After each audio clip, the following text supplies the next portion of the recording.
আমি আজকে বলে দিলাম, নাইলে আপনারা বলবেন যে আমি আপনাদের সতর্ক করিনি। আমি সতর্ক করে দিচ্ছি আপনাদের, যদি অপরাধ করে থাকে সেটা শাস্তি হবে, অবশ্যই শাস্তি হতে হবে, না হলে এই জিনিস আবার ঘটবে। Enough is enough. সেনাপ্রধান জেনারেল ওয়াকারুজ্জামান ঠিক এমনটাই মন্তব্য করেছেন, সতর্ক করে দিয়েছেন, হুঁশিয়ারি উচ্চারণ করেছেন। এখন কি করবেন ছাত্র সমন্বয়করা কিংবা সরকারের অন্যান্য উপদেষ্টারা? এর চেয়ে ক্লিয়ার মেসেজ আর কি হতে পারে? সেনাপ্রধান যেটি বললেন, অন্তর্বর্তী সরকারের প্রধান উপদেষ্টার পদ থেকে ডক্টর মোহাম্মদ ইউনূস সরে দাঁড়িয়েছেন। জোর করে পদত্যাগ করালেন ডক্টর ইউনূসকে সেনাপ্রধান। একই সাথে পদত্যাগ করলেন উপদেষ্টা নাহিদ ইসলাম এবং স্বরাষ্ট্র উপদেষ্টা। এইমাত্র সেনাপ্রধানের কাছে পদত্যাগ করে দেশ ছাড়লেন ডক্টর ইউনূস। ক্ষমতায় বসলো সেনাবাহিনী। দেশে কি সেনা শাসন আসতেছে? এটা নিয়ে সারা দেশ এখন তোলপাড়। সেনাপ্রধান তার বক্তব্যে আজকে যে ইঙ্গিত দিয়েছেন, গতকাল এবং আজকে তার যে বক্তব্য, সেই বক্তব্য স্পষ্ট বোঝা গিয়েছে ইউনূসের মেয়াদ শেষ হয়ে গেছে। যে কোনো মুহূর্তে বাংলাদেশে সেনা শাসন জারি হতে পারে। দর্শক, একটা জিনিস খেয়াল করেন, সেনাপ্রধান আবারও নির্বাচন প্রসঙ্গে কথা বলেছেন। সেনাপ্রধান জেনারেল ওয়াকারুজ্জামান বলছেন, আমি যতবারই ডক্টর ইউনূসের সঙ্গে কথা বলেছি, তিনি আমার সঙ্গে সম্পূর্ণ একমত পোষণ করেছেন, ডিসেম্বরের মধ্যেই নির্বাচনের পুরো প্রক্রিয়াটা শেষ হবে। আমাদের ইউনূস সাহেব, তিনি অনেক আন্তর্জাতিক খ্যাতিমান, তিনি বলছেন যে টিউলিপকে ক্ষমা চাইতে হবে। অথচ এই ইউনূস সাহেব কিছুদিন আগে বলছিলেন যে আসামির অপরাধ প্রমাণ না হওয়া পর্যন্ত তিনি নির্দোষ। তো টিউলিপের তো কোনো দোষ প্রমাণিত হয়নি, তাহলে আপনি ক্ষমা চাওয়ার কথা বলছেন কেন? মধ্যরাতে স্বরাষ্ট্র উপদেষ্টার পদত্যাগের দাবিতে বিক্ষোভ মিছিল হয়েছে। এর মধ্যে অনেকে দাবি তুলেছেন অবসরপ্রাপ্ত ব্রিগেডিয়ার জেনারেল এম সাখাওয়াত হোসেনের হাতে ফিরে দেওয়া হোক আইন শৃঙ্খলা রক্ষার ব্যাটন।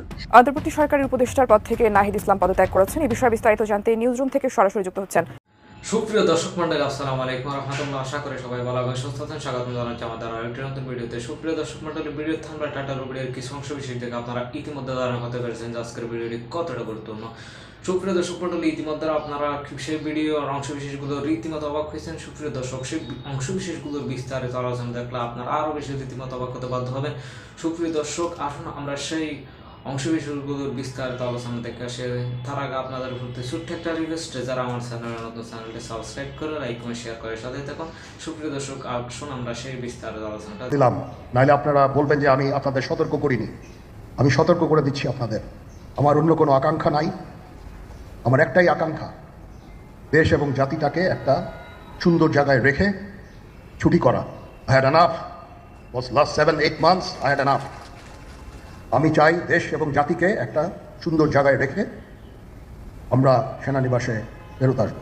আরেকটা জরুরি বিষয় যেটা আমি ভাবলাম যে আপনাদের সাথে আমি শেয়ার করি, আমরা দেশে একটা ফ্রি ফেয়ার অ্যান্ড ইনক্লুসিভ একটা ইলেকশনের জন্য দিকে ধাবিত হচ্ছে, এবং তার আগে যে সমস্ত সংস্কার করা প্রয়োজন অবশ্যই সরকার সেদিকে খেয়াল করবেন। আমি যতবারই ডক্টর ইউনূসের সাথে কথা বলেছি, he completely agrees with me. There should be free fair and inclusive election, and that election should be within December or close to that. যেটা আমি অন্তর্বর্তী সরকারের প্রধান উপদেষ্টার পদ থেকে ডক্টর মোহাম্মদ ইউনূস সরে দাঁড়িয়েছেন। আমার একটাই আকাঙ্ক্ষা, দেশ এবং জাতিটাকে একটা সুন্দর জায়গায় রেখে ছুটি করা। I had enough. Was last 7-8 months I had enough. জোর করে পদত্যাগ করালেন ডক্টর ইউনূসকে সেনাপ্রধান। একই সাথে পদত্যাগ করলেন উপদেষ্টা নাহিদ ইসলাম এবং স্বরাষ্ট্র উপদেষ্টা। এরপরই সেনা শাসন জারি করলেন সেনাপ্রধান জেনারেল ওয়াকারুজ্জামান। দেশের এই আইন শৃঙ্খলা পরিস্থিতি খারাপের পিছনে কিছু কারণ আছে। প্রথম কারণটা হচ্ছে যে আমরা নিজেরা হানাহানির মধ্যে ব্যস্ত, একজন আরেকজনের বিরুদ্ধে বিষোদ্গারে ব্যস্ত। সম্প্রতি সেনাপ্রধানের বক্তব্য কেন্দ্র করে আলোচনার ঝড় তৈরি হয়েছে রাজনৈতিক অঙ্গনে। তাহলে কি সত্যি পদত্যাগ করেছেন ডক্টর ইউনূস? বিস্তারিত জানতে সাথেই থাকুন। সেটা আমাদের প্রধান উপদেষ্টা এখন আগে পদত্যাগপত্র আইন মন্ত্রণালয়ে পাঠিয়ে দিয়েছেন। অবশেষে ভূতের মুখেই রাম নাম শোনা গেল। শেখ হাসিনাকে ফিরিয়ে এনে দেখানো উচিত কিভাবে দেশ পরিচালনা করতে হয়, এমনই জানিয়েছেন শেখ হাসিনা বিরোধী অনলাইন অ্যাক্টিভিস্ট ইলিয়াস হোসেন। আইন শৃঙ্খলা পরিস্থিতি চরম নাজুক। ধর্ষণ, ডাকাতি, ছিনতাই বাড়ছে জ্যামিতিক হারে, পথে পথে বাড়ছে আতঙ্ক। অবস্থা এমন দাঁড়িয়েছে, মধ্যরাতে স্বরাষ্ট্র উপদেষ্টার পদত্যাগের দাবিতে বিক্ষোভ মিছিল হয়েছে। এর মধ্যে অনেকে দাবি তুলেছেন অবসরপ্রাপ্ত ব্রিগেডিয়ার জেনারেল এম সাখাওয়াত হোসেনের হাতে ফিরে দেওয়া হোক আইন শৃঙ্খলা রক্ষার ব্যাটন, যাকে মাত্র এক সপ্তাহের মধ্যে ডক্টর ইউনূস স্বরাষ্ট্রের দায়িত্ব থেকে সরিয়ে দিয়েছিলেন। অবনমন ঘটিয়েছিলেন তার পোর্টফোলিওর। এমনকি তাকে রাখেননি সরকারের 3টি গুরুত্বপূর্ণ আইন শৃঙ্খলা ও নিরাপত্তা সংক্রান্ত উপদেষ্টা পরিষদ কমিটির 15টি। প্রশ্ন হলো, কেন ব্রিগেডিয়ার সাখাওয়াতকে সে সময় দায়িত্ব থেকে সরিয়ে দেওয়া হয়েছিল? আওয়ামী লীগ পুনর্গঠনের কথা বলায় না, আমাদের অনুসন্ধান বলছে ভিন্ন কথা। তাকে দায়িত্ব দেওয়া হয় স্বরাষ্ট্র মন্ত্রণালয়ের। দায়িত্ব নিয়েই অবৈধ ও লুট হওয়া অস্ত্র উদ্ধার এবং পুলিশকে কাজে ফেরানোর উদ্যোগ নিয়েছিলেন ব্রিগেডিয়ার সাখাওয়াত। কিন্তু বিপত্তি ঘটে 4 দিনের মাথায় 12 আগস্ট গিয়েছিলেন আন্দোলনে আহত আনসার সদস্যদের দেখতে সম্মিলিত সামরিক হাসপাতাল বা সিএমএসএ।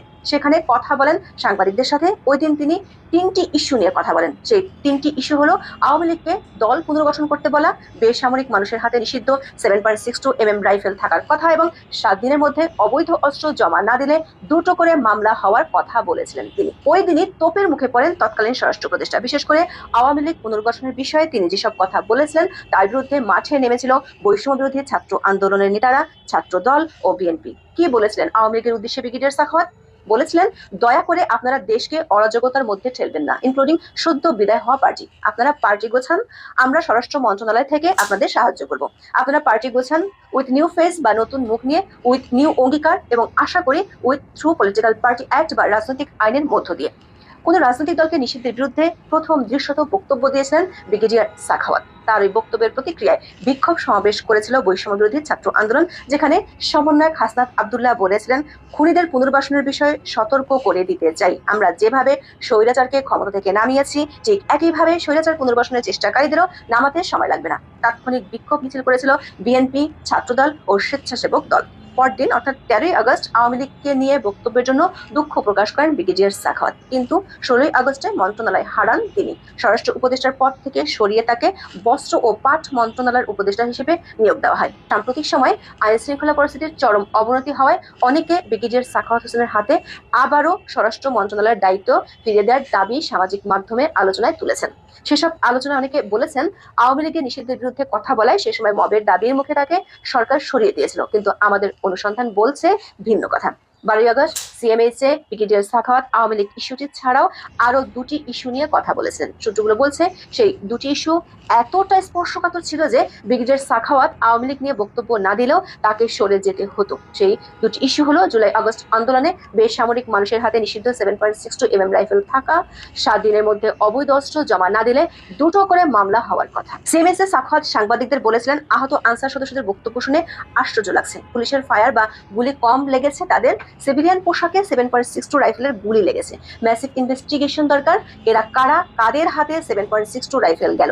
চিকিৎসকরা দেখালেন 7.62 পুরো বুলেট। এটা খুবই উদ্বেগজনক। সাখাওয়াত হোসেন আরো বলেছিলেন, পুলিশ সদস্যদের হাতে 7.62 রাইফেল আছে সেটা মেনে নিলাম, কিন্তু সিভিল পোশাকে কারা আনসার গেটের মধ্যে গিয়ে গুলি করেছেন এটা খুবই মারাত্মক। তার মানে আমরা সিভিলিয়ানকেও আর্মড করেছি। জাতিসংঘের যে তদন্ত রিপোর্ট সেখানে একই ধরনের অস্ত্র ব্যবহারের কথা উল্লেখ আছে। সূত্রগুলো বলছে, ব্রিগেডিয়ার সাখাওয়াত তৎক্ষণাৎ বিষয়টি নিয়ে ম্যাসিভ তদন্তের নির্দেশ দিয়েছিলেন। সেই নির্দেশের অংশ হিসেবে তিনি 5 আগস্টের পর থানা থেকে লুট হওয়া অস্ত্র ও বিগত আওয়ামী লীগ এবং বিএনপি আমলে দেওয়া বৈধ অস্ত্রের বাতিল হওয়া লাইসেন্সারি অস্ত্রগুলো জমা দেওয়ার সময়সীমা বেঁধে দেন। ওই সময়সীমা পার হওয়ার পর ম্যাসিভ ড্রাইভে যাওয়ার সিদ্ধান্ত নেওয়া হয়েছিল। এই 2টি সিদ্ধান্তে তখন নড়ে চড়ে বসেছিল অনেকে। সাখাওয়াতের বিরুদ্ধে মাঠে নামেন, তাকে সরিয়ে দিতে বাধ্য করে সরকারকে। সূত্রগুলো বলছে, 5 আগস্টের পর সারা দেশে 450 মতো থানা আক্রান্ত হয়েছিল। লুট হয়েছিল মোট 5829টি অস্ত্র, যার মধ্যে 2996টি অস্ত্র ছিল 7.62 বোরের, যার মধ্যে 1731টি রাইফেল উদ্ধার করতে পেরেছে আইন শৃঙ্খলা বাহিনী। এখনো 1000-এরও বেশি রাইফেল পুলিশের ধরা ছোঁয়ার বাইরে রয়ে গেছে। আবার লাইসেন্স বাতিল হওয়া অবৈধ অস্ত্র তেমন একটা জমা পড়েনি। স্বরাষ্ট্র মন্ত্রণালয়ের একাধিক সূত্র বলছে, এই 2 ইস্যুতে বক্তব্য দিয়ে বিপাকে পড়েছিলেন ব্রিগেডিয়ার সাখাওয়াত। অথচ দেশের বর্তমান আইন শৃঙ্খলা পরিস্থিতি যে ভয়ঙ্কর অবনতি হয়েছে তার পিছনে এই 2টি বিষয় অনেকাংশে দায়ী। সূত্রগুলো আরো বলছে যে গ্রুপটি তখন সাখাওয়াতের বিরোধিতা করেছিল, তারা এখনো চায় না কোনোভাবে ব্রিগেডিয়ার সাখাওয়াত স্বরাষ্ট্র মন্ত্রণালয়ের দায়িত্ব ফিরে পাক। Enough is enough.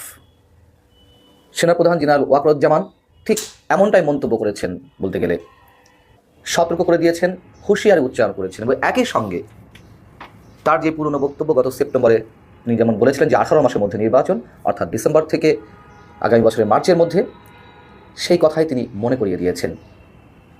মঙ্গলবার শহীদ বিডিআর সদস্যদের উপলক্ষে একটি আয়োজিত অনুষ্ঠানে রাওয়া ক্লাবে তিনি এমন সব মন্তব্য করেছেন। এবং আমার মনে হয় সেনা প্রধানের মতন পদে থেকে কোনো ব্যক্তির জন্য বা ব্যক্তির পক্ষে এর চেয়ে খোলামেলা কথা বলা সম্ভব নয়। তিনি কিছুটা প্রকাশ্যে বলেছেন, কিছুটা ইঙ্গিত দিয়েছেন। তিনি সেখানে বলছেন যে আমার মনে হয় আমরা নির্বাচনের দিকেই ধাবিত হচ্ছি। 18 মাসের কথা বলেছিলাম, ডিসেম্বরের মধ্যে একটা সুষ্ঠু ও নিরপেক্ষ নির্বাচন প্রত্যাশা করছি। অর্থাৎ আমাদের মনে থাকার কথা যে গত সেপ্টেম্বরে অর্থাৎ 2024 সেপ্টেম্বরের 23 তারিখে যুক্তরাষ্ট্রে তিনি যখন সফরে ছিলেন তখন আন্তর্জাতিক গণমাধ্যম রয়টার্সকে দিয়ে একটা সাক্ষাৎকারে তিনি বলেছিলেন যে 18 মাসের মধ্যে একটা সুষ্ঠু নিরপেক্ষ নির্বাচন সম্ভব। অর্থাৎ সেপ্টেম্বর থেকে আমরা যদি ধরি যে 2026 মার্চ পর্যন্ত তিনি সর্বোচ্চ সময়ের কথা উল্লেখ করেছিলেন এবং সেই কথা মনে করিয়ে দিয়ে তিনি স্পেসিফিক্যালি আবার বললেন যে ডিসেম্বরের মধ্যেই একটা সুষ্ঠু নিরপেক্ষ নির্বাচন জাতি প্রত্যাশা করছে। তিনি বলছেন যে আমি সতর্ক করে দিচ্ছি, পরে বলতে পারবেন না যে সতর্ক করিনি। এবং প্রধান উপদেষ্টা ডক্টর মোহাম্মদ ইউনূস যতটুকু পারছেন সাহায্য করছেন, দেশকে ইউনাইটেড রাখার চেষ্টা করছেন।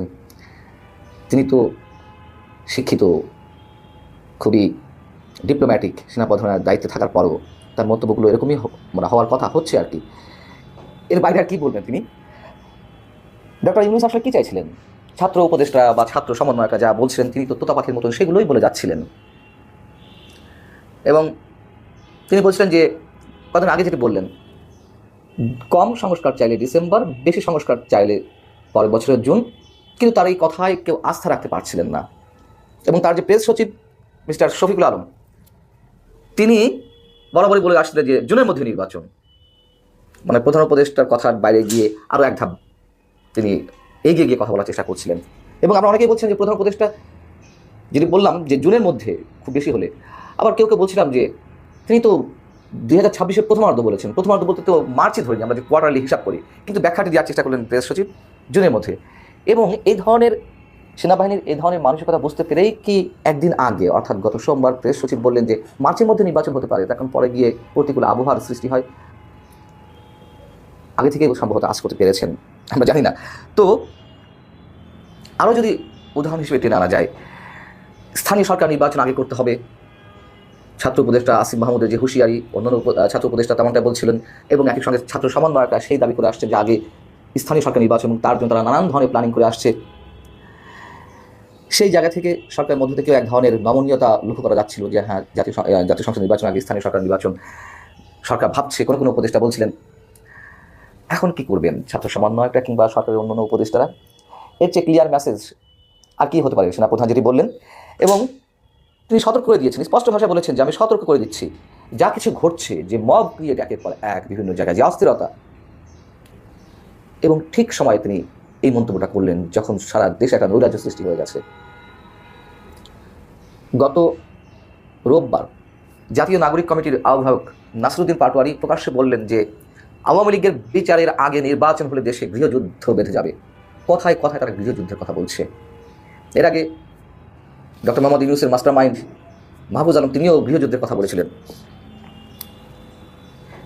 এবং এর মধ্য দিয়ে মাঝে যা কিছু ঘটেছে, বুলডোজার বাহিনী আমরা উৎপাত দেখলাম, যে ভয়ঙ্কর উত্থান দেখলাম, ঐতিহাসিক ভবন বঙ্গবন্ধুর সেটা গুড়িয়ে দেওয়ার সহ সারা দেশের যেভাবে অরাজকতা চালালো, এবং এখনও যা ঘটছে, সেই জায়গায় এসে আমি গত দুদিন ধরে বলে আসছি নির্বাচন পর্যন্ত ডক্টর মোহাম্মদ ইউনূস সরকার থাকতে পারবে কিনা সন্দেহ।